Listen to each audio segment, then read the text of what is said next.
I got to be honest, when I looked at the list, it's Newsom, it's Cuomo, it's Whitmer sitting in front of me, I thought to myself, my first thought was, oh, Newsom's got to win, right? So I will tell you, full disclosure, I think you're the leader in the clubhouse, but why do you think Newsom is the worst governor in America? Oh, well, this isn't even going to be close. I mean, I feel sorry for the other two because this is such a slam dunk. Let's first start out with the fact that California state government does not function on any possible level. We had $33 billion stolen in EDD money and given to criminals, which is funny because all you hear from liberals is how much we need gun control and how evil guns are. They literally just transferred $33 billion of wealth from taxpayers in California to organized crime and criminals who use the money to do things like buy guns. So let's start with that. Secondly, when the pandemic hit, we became the most shut down state in the entire nation, which slit the throats of small business owners in the South. It was fine for Silicon Valley and all the tech people in Northern California, who were the people that he pays attention to, but everyone else was killed based on those policies. They shut down the schools. In Los Angeles Unified School Districts, the teachers union said, we're not going back, and we may not even go back in the fall. So we could literally finish out the entire year without children being on campus for on-campus instruction 5 days a week. Gavin Newsom is a complete failure. He is digging in his heels, doubling and tripling down on everything that hasn't worked. And this is why people are leaving the coast of California for the desert. All right, John, I do have to ask, the first thing you talked about the money transferred to criminals, money transferred to organized crime. Pretend like I've never heard this before, even though I have, because you've been on my show several times. Explain to people what they did. This might be my favorite story that's also gross. Oh, this is great.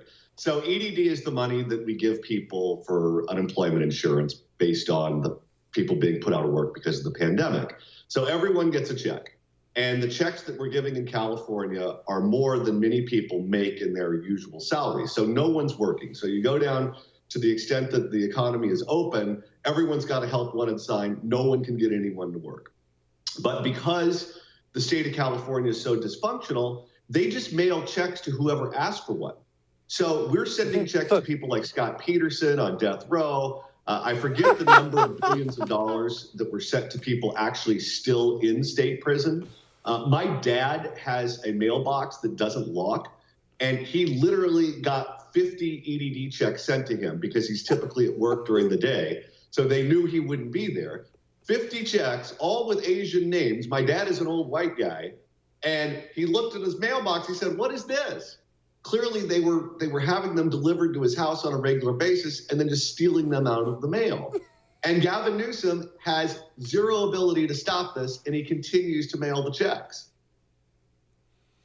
Okay, John, there are Democrats and then there are absolute lefty nutballs. Can you please explain how the lefty nutballs took over? I mean, everybody's going to come through the TV when I say this. Our greatest state. I'm sorry, California is paradise. It is absolutely wonderful. If you've never been there, I mean, you should visit very briefly now and then leave. But how did nutballs take over our greatest state? I don't understand it.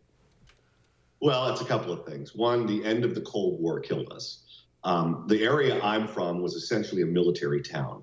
And when the Cold War ended, they closed many of the military bases in California, which also caused the aerospace industry to collapse. So all of those Republican industries left en masse. Think about the movie Falling Down with Michael Douglas. That was my childhood around me, where all of the dads got laid off and essentially the middle class moved out of state. And they were replaced by people who work in the tech industry who skew liberal. The other thing is open borders. Open borders changed the makeup of the state, where we had all of this unrestricted immigration coming in the 80s and 90s. So all of these guys with crew cuts were replaced by people from Central and South America and Mexico. Hey, thanks so much for watching The First on YouTube. If you liked what you saw, go ahead and like and subscribe. You heard me. Like it, subscribe. You'll get a lot more of it and a lot more of me. Thanks.